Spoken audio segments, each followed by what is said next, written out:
Hello, and welcome to CMA Your DNA, a bioinformatic approach to discovering new ancestors. This is the second presentation in our series, Part 1 being an Introduction to Correlated Multiphasic Analysis.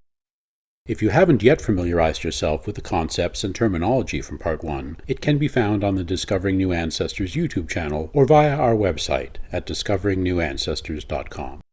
This presentation will explore practical applications of CMA on the desktop platform and suggest future extensions of CMA's axiomatic process made possible by the computational support and potential of machine learning. As before, a few legal particulars.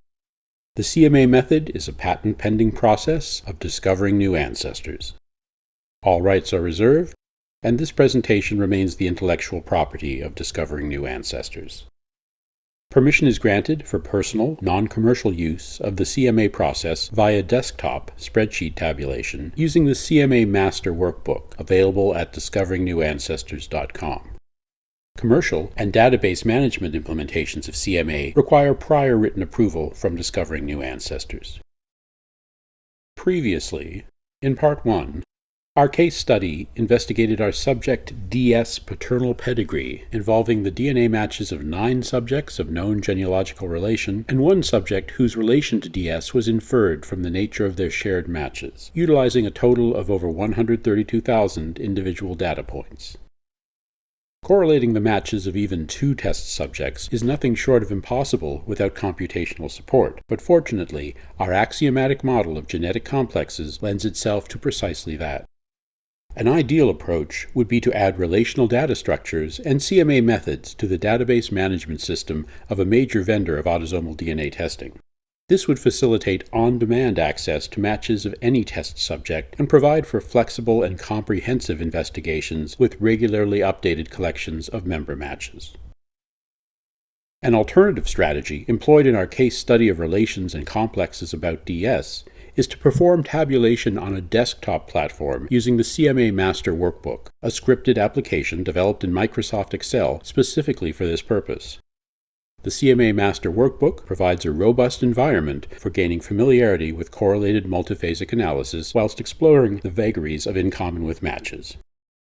The CMA Master Workbook is available online from Discovering New Ancestors website at discoveringnewancestors.com/CMA. 2 versions of the CMA Master Workbook are available for download. Amongst other differences, version 2 accepts 2 fields of DNA match data per test subject, whilst version 3 accepts 3 such fields. A table of operational particulars is available online with links to download each file. The examples presented in this video employ the version 2 workbook, but the relevant skills are easily transferable to version 3. Before we can utilize the CMA Master Workbook, we'll want to get our materials in order.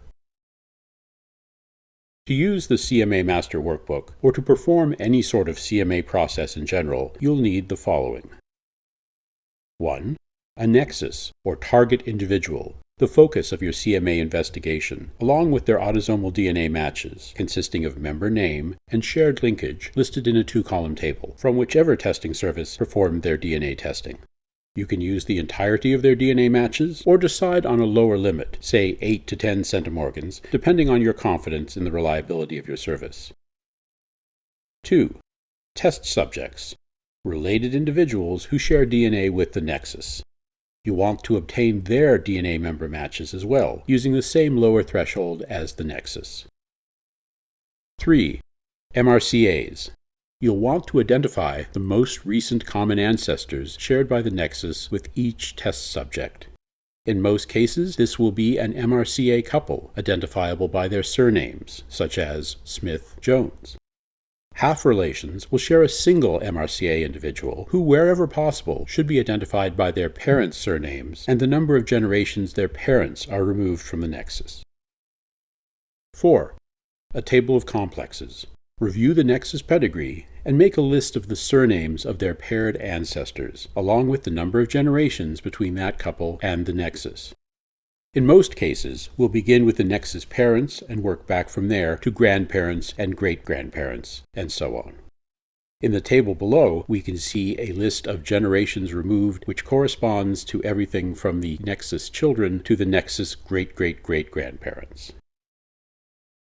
The CMA Master Workbook is structured in 3 sections: a correlation worksheet, a tabulation matrix, and a summary module. In each module, shaded areas are available for user input. White cells are locked and contain computational formulae. Blue buttons perform scripted functions, and CMA Your DNA squares navigate to the next screen or back to the start of the worksheet. We'll review the components of each section before performing our own analysis. The correlation worksheet stores data for up to 26 test subjects, designated A through Z. Data entry for each subject requires 4 steps. Step 1. Enter the subject's name. The name should appear exactly as it will in the results of the other test subjects. Step 2. Select the most recent common ancestor couple the subject shares with the nexus from the drop-down menu. Step 3. Paste the subject's autosomal DNA matches in the gray area, up to 50,000 matches. We recommend you use the paste special values method. Step 4. Read the number of possible analytic control set additions in the blue area and click the blue button to add these matches to the analytic control set. The tabulation matrix cross-references up to a maximum of 26 test subjects against up to 20,000 elements of the analytic control set. No user input is required within this module, but if you want to see which test subjects share a particular autosomal DNA match, or vice versa, this is where to look. The data from the tabulation matrix forms the basis for the findings displayed in the summary module. The summary module reports on the results and findings of the CMA process. Notice the table of complexes in the rightmost shaded area. At the outset of the investigation, the table of complexes will be populated with the most recent common ancestor couples from the nexus pedigree. The blue scripted buttons from the correlation worksheet will automatically populate the member kit column with elements of the analytic control set, but manual entries are permitted. Entries in the known and probable complex columns will override the nominal complex values, and their use will be discussed momentarily.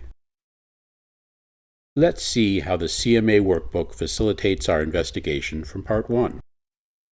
First, download a copy of the CMA workbook from our website at discoveringnewancestors.com/CMA. Because the workbook contains scripted content, you'll see the following prompt every time it's opened. You'll need to enable macros, or the application won't work. Next, OK the welcome screen, and if it's the first time this copy of the workbook is opened, enter the name of your nexus, otherwise known as the target individual or test subject A. Important: the subject's name should be entered as when it appears among the DNA matches of other test subjects. After entering the name of the nexus, the application brings the user to the table of complexes. From the image, the workbook contains comment fields to provide contextual assistance wherever possible. Working from the family tree of the nexus, populate the table of complexes with ancestral couples from our line of inquiry.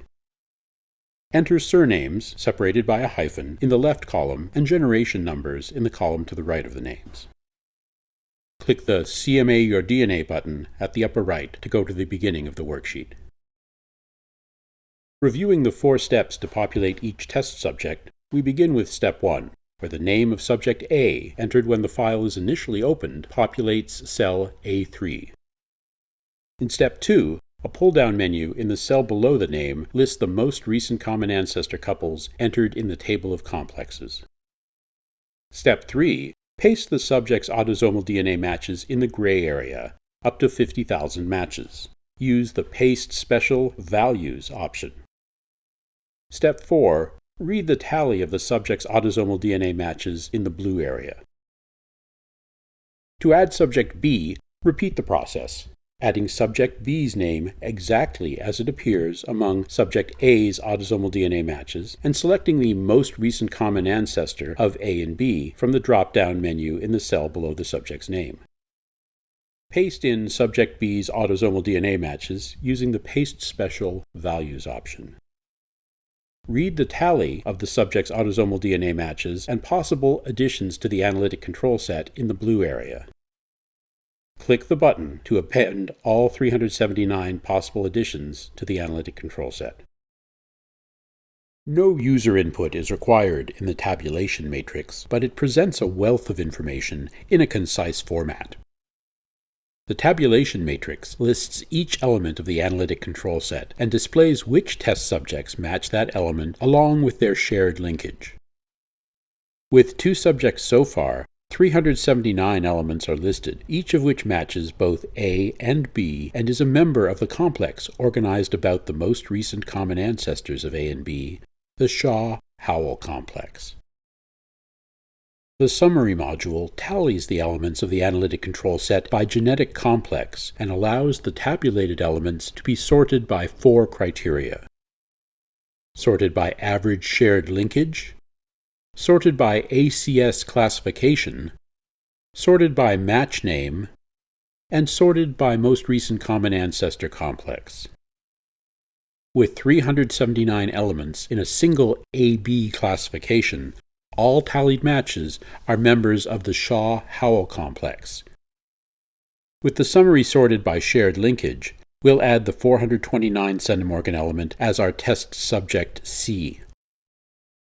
Subject C, added in the same manner as B, has almost 24,000 autosomal DNA matches and 552 elements to append to the analytic control set. Clicking the blue button appends all 552 possible additions to the analytic control set. Subject C, a half first cousin, adds 552 elements to the analytic control set, expanding the ACS from 379 to 931 elements, and partitioning the uniform AB classification into AB, AC, BC, and ABC classes. Only the 245 members of Class AB are assigned to complex Shaw-Howell. The remaining 686 elements are assigned to complex Howell-Butler. The summary module's tallies bear this out and record the evolving stratification of our analytic control set. You can read that complex Shaw-Howell has 245 elements and complex Howell-Butler has 686 elements. The addition of a 4th test subject, D, hints at the diversity of genetic complexes accessible via CMA and the potential insights available via additional test subjects, each an individual of known genealogical relation sharing DNA with subject A.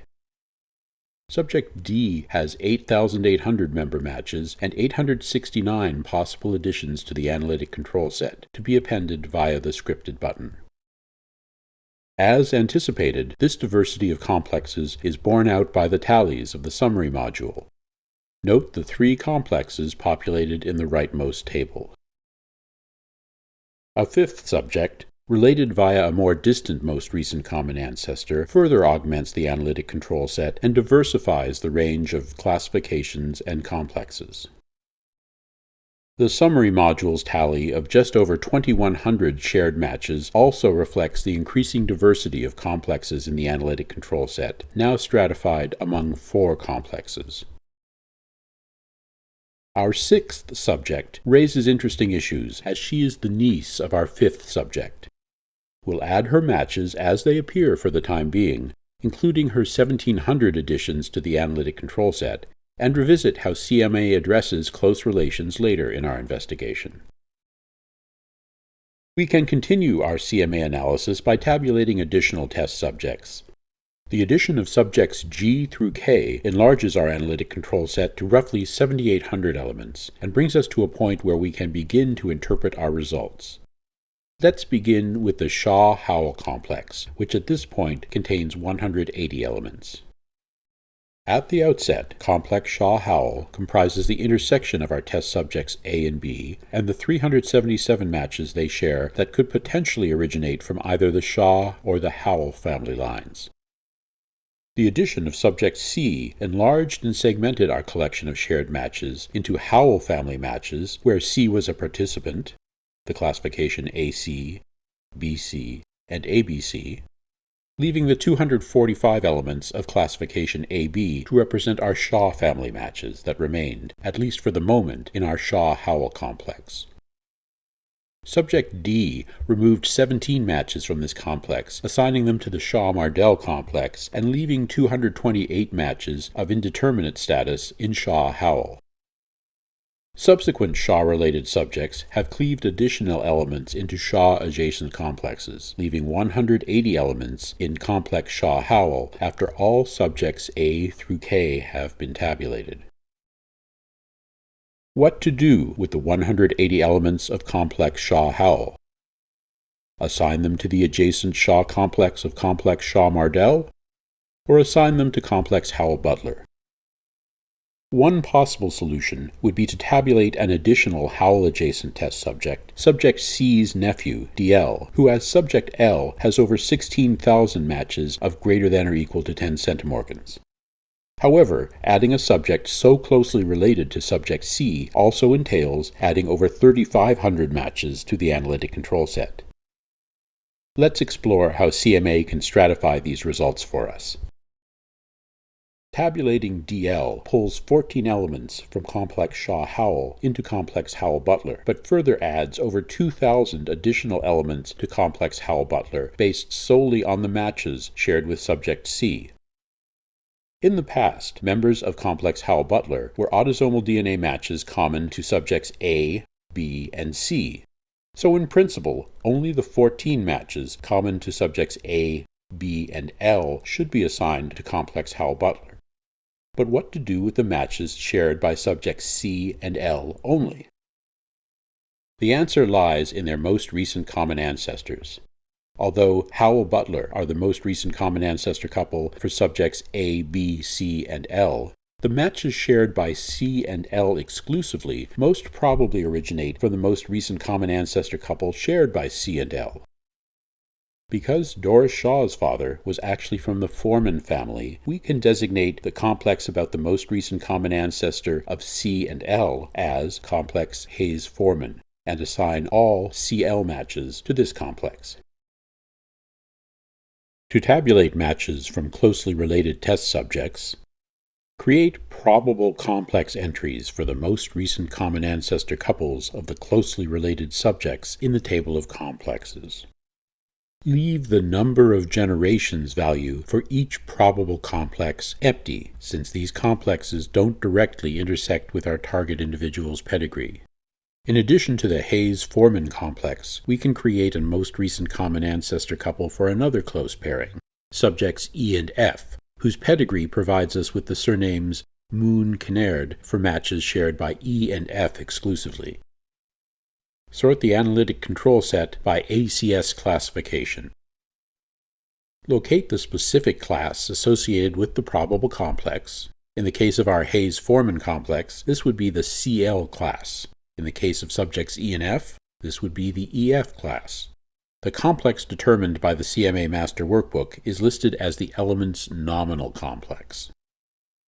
We'll enter the hyphenated surnames of our probable MRCA couple in the probable complex column to the left of the nominal complex. The compound complex column reflects modifications to the nominal complex made by entries in the probable and known complex columns. Tallies in the rightmost member count column will recalculate to reflect the newly assigned complexes. We can similarly use the probable complex column to reassign the remaining elements of complex Shaw-Howell to complex Mardell.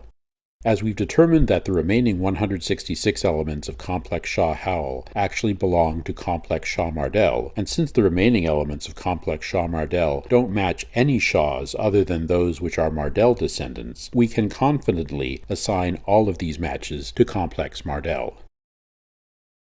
The known complex column facilitates assigning an element of the analytic control set to a specific most recent common ancestor complex in the event that the analytic control set includes a member match of known genealogical relation whose DNA matches are otherwise unavailable for tabulation. You'll recall that known genealogical relations used as test subjects select their most recent common ancestor complex from a menu immediately below the test subject's name in the correlation worksheet. As a result of our CMA analysis, we've extracted complex Mardel, a set of over 870 member matches which are very likely connected to DS Mardel family ancestors. A remarkable achievement given the lack of actionable evidence obtained through traditional methods of investigation. So, what's next? We can analyze these matches the old-fashioned way, by looking for matches which share common ancestors or significant DNA, build pedigrees for the family lines shared by these matches, and look for possible or probable connections between these lines and our subject's pedigree. Or, we can attempt further analysis via CMA, or we can do something else. Ultimately, any discoveries obtained via CMA should be verified through traditional research, but for interest's sake, we'll perform a secondary CMA analysis and copy our complex Mardel into a fresh copy of the CMA Master Workbook. Let's revisit the nucleus of our family tree with DS great-grandmother as our target individual.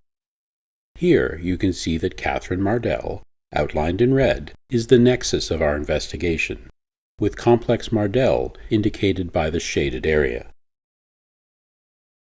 You may find that the previous diagram bears a superficial resemblance to our generalized sketch of the complex about A and B.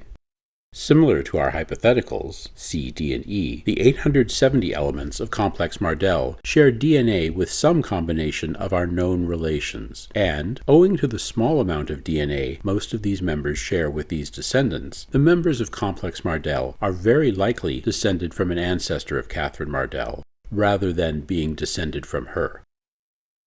In our secondary CMA analysis, the elements of complex Mardel will function as both test subject A, the member matches of our nexus, for which additional test subjects are drawn, and also as a preliminary analytic control set, against which the DNA matches of those subjects will be correlated. Recall from our previous analysis that the most recent common ancestors for complex Shaw-Mardel, formerly 3 generations removed from the nexus, were situated where generation 0 is marked in our diagram. Similarly, brick wall C, 4 generations removed from DS, was designated as complex Mardel and assigned a value 1 generation above complex Shaw-Mardel. As we did with DS paternal DNA matches, we can sort complex Mardel by average shared linkage and select our test subjects accordingly, preferring subjects with known genealogical connections to our nexus, subjects with greater average shared linkage, subjects with connections to other members of complex Mardel, and subjects with well-researched pedigrees. Note, however, that in the present case, none of our subjects have a known genealogical connection to the nexus, which is why the first criterion is stroked through. Our test subjects will necessarily match some, but not all, members of complex Mardel, and in turn will augment our analytic control set with DNA matches of their own. This has the effect of partitioning complex Mardel into subsets of member matches, sets which will ultimately translate into ancestral family lines. At present, we have no idea as to which members belong to which lines, in much the same way we had no idea as to which of DS DNA matches belonged to complex Mardel. However, as before, careful analysis will provide insights. Our CMA of complex Mardel begins by populating a clean CMA Master Workbook with subjects A, B, and D, the test subjects from our previous analysis who are descended from Catherine Mardel.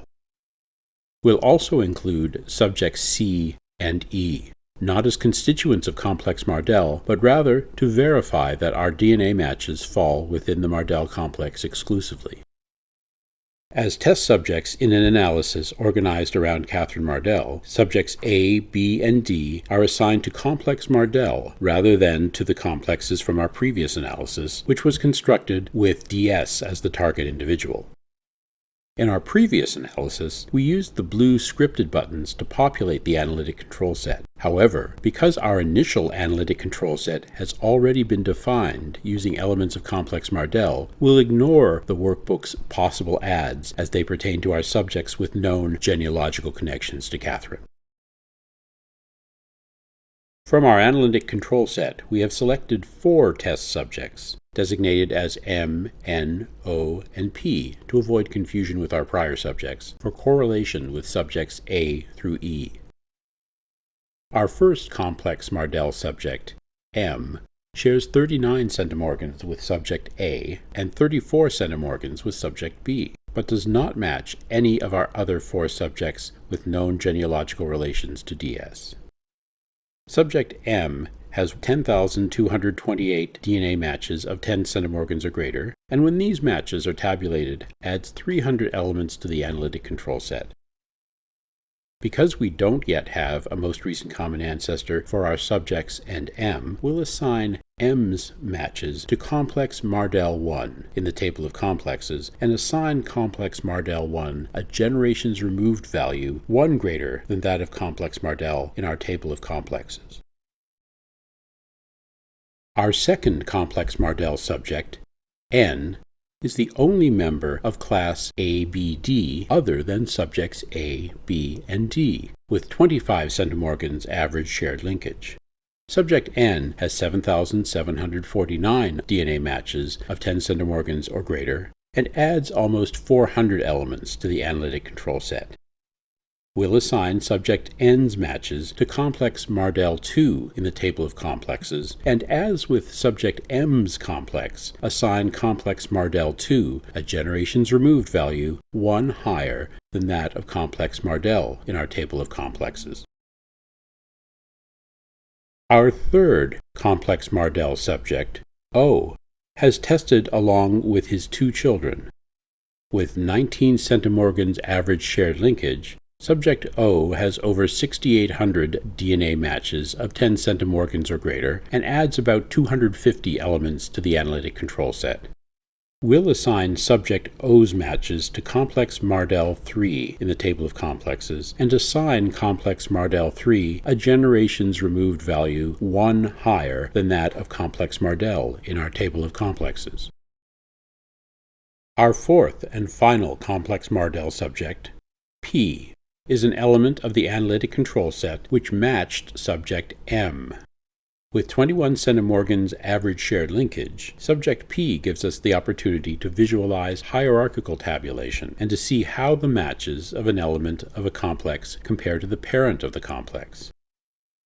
Subject P has almost 5,900 matches of 10 centimorgans or greater and adds 215 elements to the analytic control set.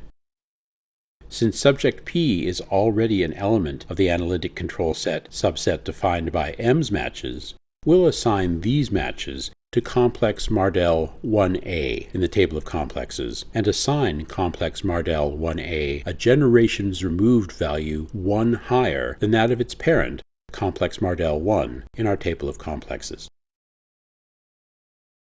This composite image, sorted by linkage and assembled from the tabulation matrix and summary module, illustrates the manner in which each element of complex Mardell subsects the analytic control set when tabulated against known relations of subjects A through E. Of particular interest is the analytic control set class DN, indicated by dashed green lines, which includes matches which share significant linkage with subject D. Determining how any of these class DN matches are connected to subject D would provide us with a verified ancestral line of complex Mardell. Class NO, red dashed lines, exemplifies an ancestral line shared by subjects N and O outside of complex Mardell, which might very well indicate that these subjects share ancestral lines in addition to those constituent to complex Mardell. inasmuch as it took nearly a dozen correlated known relations to properly identify complex Mardell, it's not surprising that correlating 4 unknown relations has failed to independently provide us with definitive insight as to Catherine Mardell's ancestry. But these particular ACS classes definitively warrant further investigation via traditional research methods, building trees and connecting pedigrees, etc.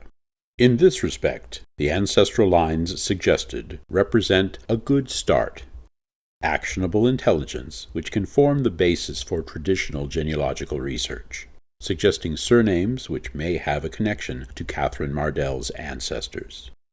The correlations made evident in this brief analysis form the basis for a more comprehensive analytical process to be demonstrated in a future presentation. The limited availability of test subjects from complex Mardell in this analysis raises a number of logistical concerns faced when performing CMA on a desktop platform. These hurdles would be mitigated by incorporating CMA tables and methods into the database management system of the testing and reporting service used to perform the DNA analysis through which our member matches are obtained. Ultimately, every research methodology depends on quality inputs, and the best way to ensure this is to have ready access to as large a dataset as possible. Further, since the end goal of the axiomatic method is to facilitate the autonomous computational analysis of autosomal DNA, harvesting DNA matches from outside one's extended family is at best a stopgap measure. However, this presents us with an opportune moment to contrast CMA with traditional methods of investigation and to consider where we're headed with axiomatic methodology in general. Although traditional research methods represent the gold standard for genealogical proof, in instances where these methods have failed to provide guidance, set theoretic methods can generate actionable intelligence by means of identifying useful collections of DNA matches connected to your genetic family from behind the brick wall. In this regard, traditional research methods complement CMA, and the modeling of genetic inheritance in set theoretic terms represents something of a paradigm shift in genetic genealogy. Inasmuch as axiomatic methods rely on correlating the outcomes of thousands of comparisons, we are obliged to shift our focus from making definitive one-to-one connections between individuals to connecting collections of related matches, from the granular aspects of matches on a particular chromosome to global considerations as to the migration of genetic material across generations, from shared centimorgans of DNA to common member matches, and from an individual's matches to those of an entire ACS classification or genetic complex. And finally, from research-driven analysis supported by computer to computational analysis supported by research, and therefore, ultimately, from humans performing research via computer to humans providing queries which algorithms can solve autonomously. In the final analysis, the utility of set theoretic methods depends in large part on the number of individuals tested within a genetic complex, and so the usefulness and accuracy of these predictive methods will only increase with the size and depth of its available dataset. To wind down this presentation, let's examine how employing an axiomatic perspective can reframe a familiar concept in new and useful ways. First, consider the utility of parent-child relations under CMA. When selecting test subjects of a known genealogical relation to our target individual, selecting both a parent and their offspring as test subjects is inadvisable because the child's matches will be a subset of the parents, in much the same way a child inherits a subset of each parent's DNA. However, this redundancy can be effectively utilized when multiple generations of inheritance are considered. We'll return to DS, the target individual A of our first analysis, and the Venn diagram we derived from DS shared matches with subjects B, C, and D. While the specific member matches DS shared with each of his cousins were essential to our case study, the basic idea is that DS has cousins of varying degrees and shares his DNA matches with them in particular ways. While newly tested members may add matches to increase the number of DS matches beyond 5100, There's no reason to believe that someone who matches DS and his cousin CG today won't also match them tomorrow. And as such, independent of names and family connections, we can consider the matches DS shares with his cousins as a type of set theoretic profile, as distinctive and recognizable as an individual's face would be. Our case study researched member matches from DS paternal pedigree, but we could just as easily have compared his 5100 matches to members selected from his maternal pedigree. If subject A', a child of DS, were to take a DNA test with the same provider as their father, their DNA matches would be a subset of their parents' matches. In this diagram, each of A''s matches within A's family are also shared by subject A, and so A' is a closed subset of subject A where their common ancestral lines are concerned. As such, from a CMA perspective, we can state that a given individual can be a direct descendant of another if the purported descendants' DNA matches are a closed subset of the parents along each shared ancestral line. Of course, the roughly 3,500 centimorgans of DNA shared by subject A and A' would be our first clue as to their parent-child relationship. So the question remains, why? Why go to the trouble of reframing so basic a concept in terms of set theory? Well, for two reasons, actually. Let's consider for a moment that the parent-child relationship represents a unique instance in terms of genetic inheritance, because the single meiotic event that connects each parent to their offspring virtually guarantees over 3,300 centimorgans of inherited by descent, or IBD, linkage between test subjects, as this chart, adapted from an online white paper, demonstrates. As we progress through the chart, we see that, apart from full siblings, more distant genealogical relations are progressively less well stratified and tend to pile up on each other. Indeed, as has widely been observed, shared linkage below the 40 centimorgan threshold is essentially only of limited value. Owing to similar degrees of relatedness, we can see that solely from linkage, it's impossible to differentiate the DNA of a half-sibling match from that of an aunt or uncle, a niece or nephew, or a grandparent or grandchild. This is where a set theoretic model of inheritance comes into play. Because Axiom VIII states that a direct descendants in common with matches will be a closed subset of their ancestors along all common family lines, we can computationally determine whether a given DNA match is a direct ancestor or a direct descendant, or neither. This is likely to become even more useful in the future as major testing services accumulate multiple generations of testing subjects, such that future generations might one day encounter matches from a great-great-grandparent, which might easily be mistaken for a half-great uncle or aunt were it not for the analytical support offered by set theoretical models. Further, while shared linkage can identify a parent-child or grandparent-grandchild relationship, it does so without identifying which subject is which. Analysis of in common with matches clearly identifies which individual is the ancestor and which is the descendant, since the subset is always descended from the parent set. The second implementation of our set theoretic model of direct descent is somewhat more subtle, as it refines one of the formative axioms of CMA. Previously, we stated that there were two ways an unknown subject could share DNA with cousins A and B.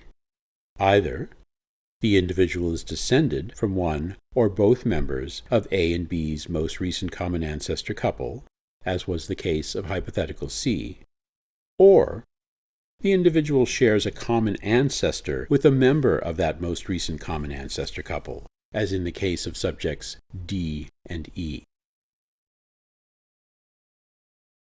However, there is a third possibility, albeit remote. It's possible for an individual, Q, to be related to both A and B via distinct ancestral lines, separate from the most recent common ancestor lines A and B share, as shown in the diagram. Apart from being a decidedly rare phenomenon, These conditions can be differentiated from the cases employed in defining the genetic complex, because the only other matches Q will share with both A and B will be Q's full siblings and direct descendants of Q and Q's siblings. As such, even if neither Q nor their family members have constructed trees, we can identify this sort of situation by the unique linkage exhibited by full siblings, and from the set theoretic properties of direct descendants, which would apply to both Q and Q's matches shared in common with A and B. The prospect of performing such an analysis might very well be overwhelming to a human investigator, but this is precisely the sort of activity well suited to computational support. Even from this brief example, one can easily envision circumstances where a software bot, armed with a set of well-tailored axioms and unrestricted access to a sufficiently large set of DNA matches, could generate not only actionable research intelligence, but even solutions as to how matching individuals might be connected, subject to verification and corroborative analysis in much the same way Ancestry's through-lines and similar automated schema are. In conclusion, the process of correlated multiphasic analysis offers new tools to genealogists interested in discovering new ancestors behind brick walls and provides actionable intelligence and insights not available elsewhere. The axiomatic nature of CMA lends itself to computational support from both desktop and database management system environments, and strongly suggests the possibility of future enhancements to the process via the application of its axiomatic method in machine learning. For further resources and discussion of CMA, visit us at discoveringnewancestors.com.